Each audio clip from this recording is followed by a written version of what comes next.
Well, hello everyone. Welcome back to a continuation of this brand new video series that we started it with our guest, Saint Murad, who is going to help us take a deep dive into a number of examples when it comes to intentional, deceptive English translations of Quranic verses.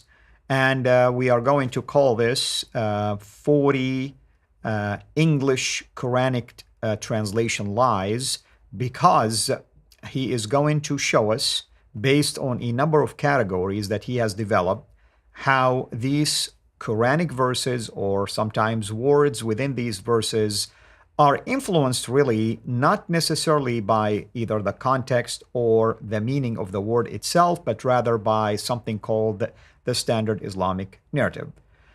Saint Murad, welcome back, and thank you so much, of course, for investing time with us to do so. Hello, Al-Fadi. It's always great to be talking with you, and I will share my screen right away. Muslims and non-Muslims alike, they know that almost all Quran translations are horrible. But the Muslim explanation for why they are this bad is that the original Arabic Quran is a miracle and therefore is impossible to be translated. This is the Muslim logic.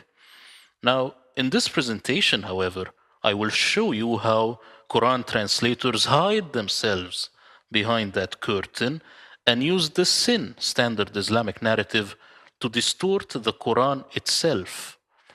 Now, whether you are a believer in Islam or not, you certainly hate lies, especially when these lies are carefully crafted to fool you as an English speaker who does not know Arabic.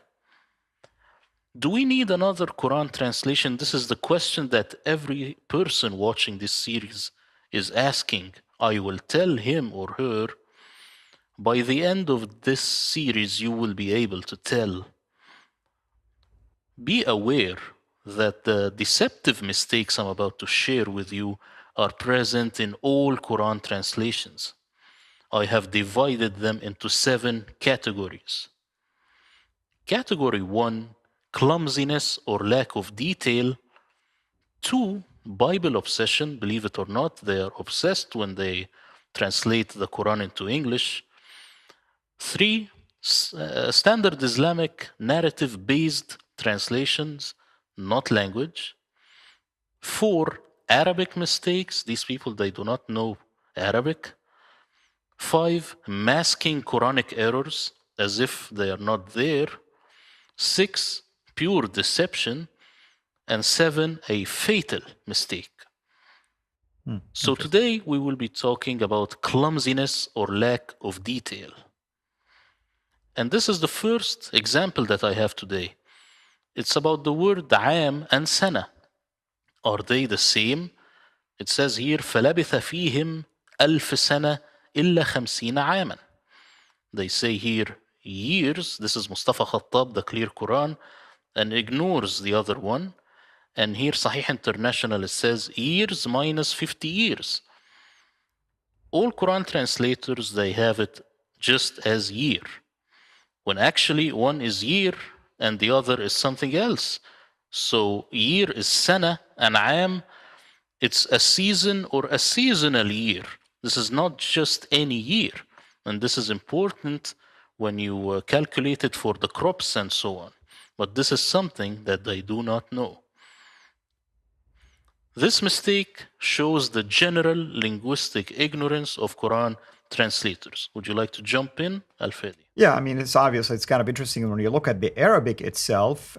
You wonder, why didn't the author of the Quran use Sena and Sena, instead of Sena and Aman? Obviously, there is a purpose behind it here, as you indicated. Exactly. And if a Quran translator actually respects the Quran, he should look into these subtle differences and not just shove one English word into the mouth of an English speaker. Exactly. Example 2 would be the word Hajj.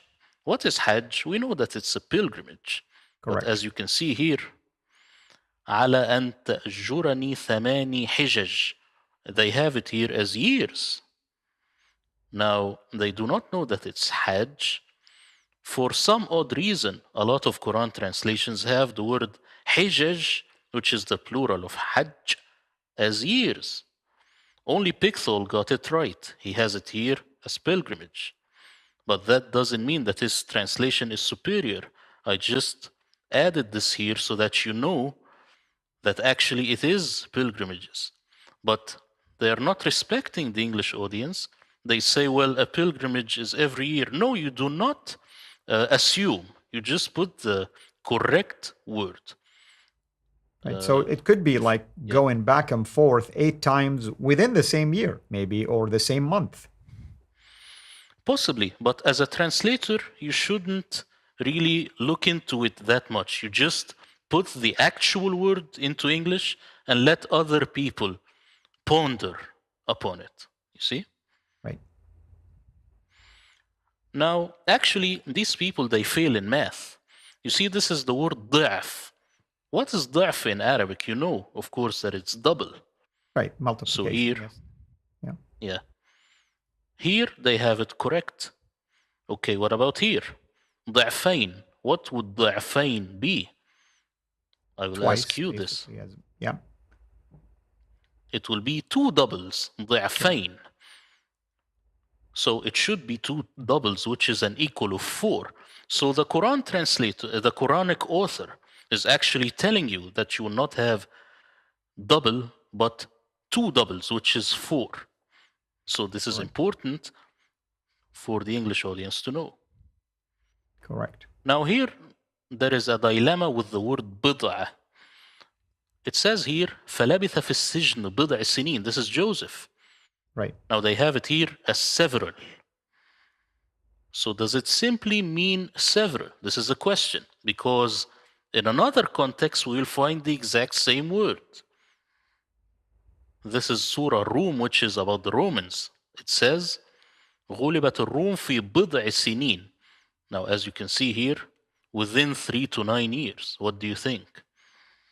Well, actually, I don't know how you can get 3 to 9 years if you just look at the word bilba. I mean, I doubt anybody going to be thinking that way. But obviously, they're doing this intentionally to try to line it up with some sort of an Islamic, a standard Islamic narrative related to this prophecy. Here they got the meaning of bid'ah from the Arabic dictionary, which they ignored all along. Why? Simply to make the prophecy fit with the Romans coming back at the Persians. So here, the question is, why didn't they do the same with this verse? So with Joseph, why isn't it from 3 to 9 years? Exactly. 1, because they forgot. 2, because they don't care at this point.